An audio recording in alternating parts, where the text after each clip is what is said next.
Hi everyone, welcome back to a channel Tutors JEE. तो यार आज हम क्या करने वाले होंगे, आज हम यार वेव्स में एक नई चीज करने वाले होंगे। और वो नई चीज जो है वो है हमारी velocity of wave on a string. इसका मतलब क्या है? इसका मतलब ये है कि किसी भी स्ट्रिंग पर जब मैं वेव को मूव कराता हूं तो वो वेव कितनी वेलोसिटी से जा रही है उसके बारे में हम समझ रहे होंगे, उसका फॉर्मूला हम समझ रहे होंगे। तो फटाफट बिना देरी के चालू करते हैं। तो मान लो हमारे पास सबसे पहले एक सिंपल सी स्ट्रिंग है, सिंगल स्ट्रिंग है, जिसको हम बोल रहे हैं सिंगल स्ट्रिंग। और सिंपल कुछ भी ऐसा नहीं है, नॉर्मल रस्सी है। उस रस्सी पर मैंने ऐसे बम्प बनाया या मैंने उसमें एक वेव जनरेट करी। तो आप उसमें क्या ऑब्जर्व करोगे? आप उसमें ये ऑब्जर्व करोगे कि यार मैंने एक तरफ से तो बांध दिया, किसी को पकड़ा दिया और मैंने कस के खींच रखा है, एकदम खतरनाक कस के खींच रखा है, एकदम टेंशन एकदम टाइट है। फिर बम्प बनाया तो वो जल्दी चला गया। ऑब्जर्व करो, इसको फील करो। और एक बार मैंने ढीले हाथ से पकड़ रखा है, टेंशन बहुत कम है, फिर बनाया, स्लो स्लो स्लो स्लो गया। तो इसका मतलब कि जैसे ही मैं टेंशन बढ़ा दूंगा मेरी स्पीड बढ़ जाएगी भाई साहब, मेरी स्पीड बढ़ जाएगी। फिर मान लो कि मैंने दो अलग अलग रस्सियों को बांध दिया, इसका मतलब क्या हुआ कि भाई साहब एक तो है पतली और एक है मोटी, एक है पतली और एक है मोटी। तो इसका मतलब जब मेरा मास कम होगा तब मेरी स्पीड ज्यादा होगी। मतलब पतली रस्सी में जल्दी वेव भाग जाएगी और मोटी रस्सी में धीरे धीरे धीरे धीरे, जरा धीरे धीरे चलो मोरे साजना। वही सा, मास कम मतलब स्पीड ज्यादा। अच्छा चलिए इसको समझने के लिए कि भाई साहब इसका फॉर्मूला क्या है, हमने एक वेव बनाई और इस वेव में मैंने टॉप मोस्ट पार्टिकल को पकड़ लिया। अब टॉप मोस्ट पार्टिकल की velocity with respect to ground क्या होगी? वो होगी zero. With respect to ground जो टॉप मोस्ट पार्टिकल है तो ऑलमोस्ट रेस्ट पे है। इस टॉप मोस्ट पार्टिकल की विद रिस्पेक्ट टू ग्राउंड क्या है? जीरो। तो रेस्ट पे है। अच्छा, लेकिन वेव तो मूव कर रही है। तो मैंने एक ऐसी स्ट्रिंग ली जिसका लीनियर मास डेंसिटी क्या है? म्यू, म्यू केजी पर मीटर। और मैंने इस टॉप मोस्ट पॉइंट को कर दिया जूम। जूम करने के बाद आप पहुंच गए इस हिस्से पे।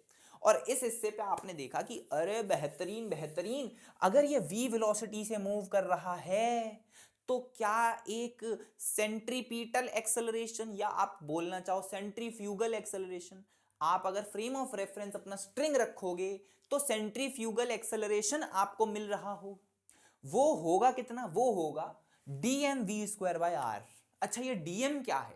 क्योंकि मैंने एक छोटा सा हिस्सा लिया है तो उस छोटे से हिस्से का कुछ छोटा सा मास होगा। उस छोटे से मास को मैंने नाम दे दिया dm।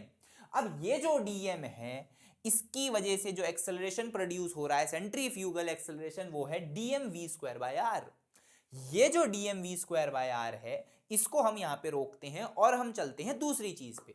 अब आप खुद सोचो, क्या टॉप मोस्ट पार्टिकल है, टॉप मोस्ट पार्टिकल को ये वाला हिस्सा अलग से खींच रहा है, ये वाला हिस्सा अलग से खींच रहा है, दोनों खींच रहे हैं। तो इसका मतलब क्या इधर से भी टेंशन प्रोड्यूस हो रही है और इधर से भी टेंशन प्रोड्यूस हो रही है? दोनों जगह से टेंशन प्रोड्यूस हो रही है तो इधर की भी टेंशन और इधर की भी टेंशन। ठीक है। और मैंने बोला कि यार ये इस तरीके से मैंने थीटा लिया है, रेडियस इसका आर है। अगर इसका रेडियस आर है तो कुछ टेंशन इधर इधर लग रही है, टेंशन के मैंने कंपोनेंट करे, ये थीटा तो ये भी थीटा, टेंशन के कंपोनेंट करे T cos theta cancel, T cos theta cancel हो गए तो बचा क्या? टी साइन थीटा और टी साइन थीटा। अब ये जो दोनों टी साइन थीटा हैं, ये दोनों टी साइन थीटा मेरे dmv²/r से बैलेंस होंगे।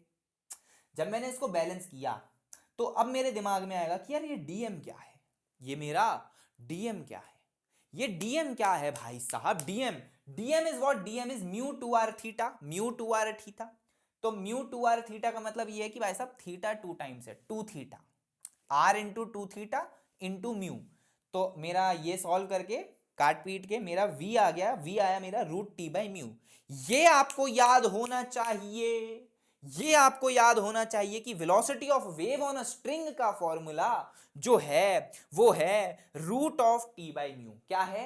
√t/μ, √t/μ, where t is tension and mu is linear mass density. चलिए अब एक आध सवाल देखते हैं, सवाल देखेंगे समझ में आ जाएगा एकदम बढ़िया तरीके से। ये आपका एक पुली सिस्टम लगा हुआ है, यहां से एक रोप या स्ट्रिंग लटकी हुई है, यहाँ पे एक मास लटका हुआ है 10 kg का, ये 10 मीटर है, इसका म्यू जो आपको दिया हुआ है, लीनियर मास डेंसिटी जो आपको दी गई है वो दी गई है 10 ग्राम पर मीटर। आपसे सवाल में पूछा जा रहा है find time to reach the pulse to another end. यहां पे मैंने एक पल्स जनरेट करी, अब यहां से उसको इस एंड तक जाने में कितना समय लगा, कितना समय लगा, ये आपसे पूछा जा रहा है। तो क्या मुझे पता है टेंशन मेरी 100 न्यूटन है, तो नॉर्मल सिंपल दिख रहा है। क्या मेरे को म्यू दिख रहा है 10 ग्राम पर मीटर, 10 ग्राम पर मीटर जो कि मैंने दिया हुआ है।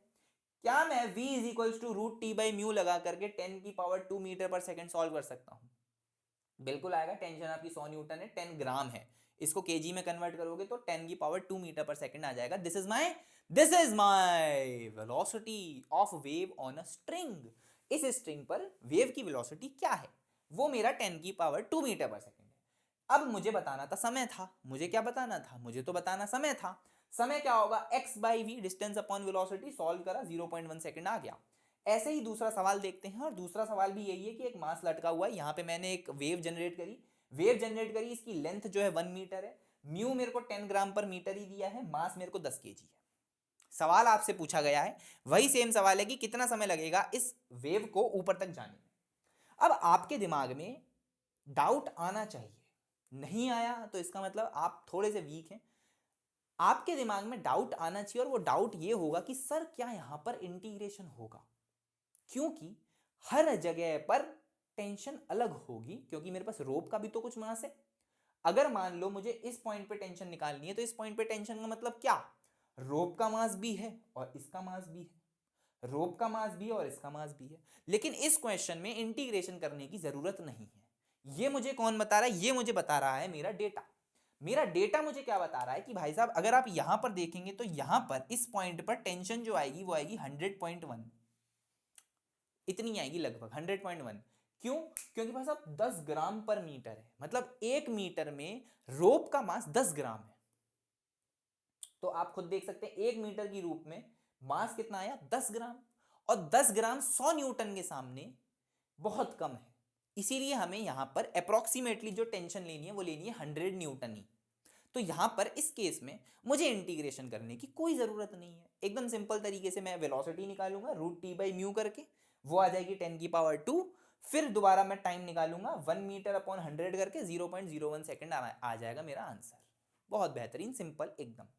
अब चलते हैं दूसरी जगह जहां पर इंटीग्रेशन करने का काम पड़ सकता है। इसका मतलब कि आपको कोई रॉड या कोई स्ट्रिंग कुछ भी दे रखा है जिसका मास m है और लेंथ l है, मास m है और लेंथ l है, और आपसे पूछा जा रहा है सेम चीज, time taken by the wave to reach the other point.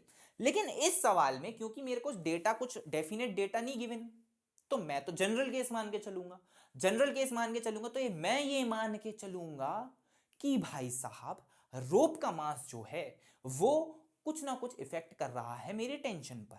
तो हमने क्या करा, अब सिंपल इंटीग्रेशन करना है तो मैं कुछ x दूरी पर देख लूंगा मेरा मास कितना है, उस हिसाब से मैं देख लूंगा मेरी टेंशन कितनी है। तो मैंने वही किया, मैंने x दूरी पर मैं पहुंच गया, x दूरी पर मैं लिखने चला टेंशन।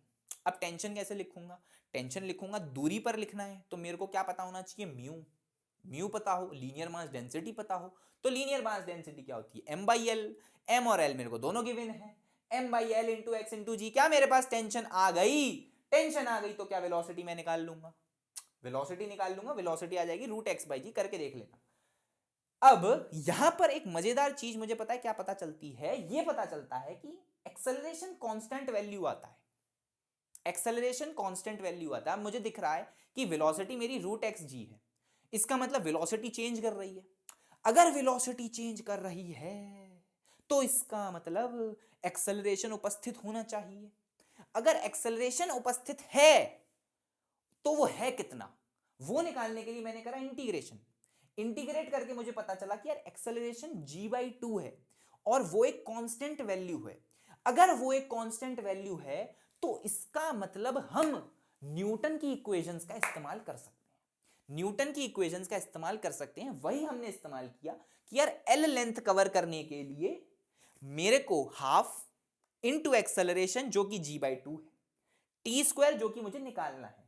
यहां से मेरा टी जो आया वो आया √4l/g, √4l/g। अब इसी पे एक अच्छा क्वेश्चन और देख लेते हैं कि यार ये एक स्ट्रिंग है, इस स्ट्रिंग पर मैंने वेव जनरेट करी t इक्वल टू 0 पर।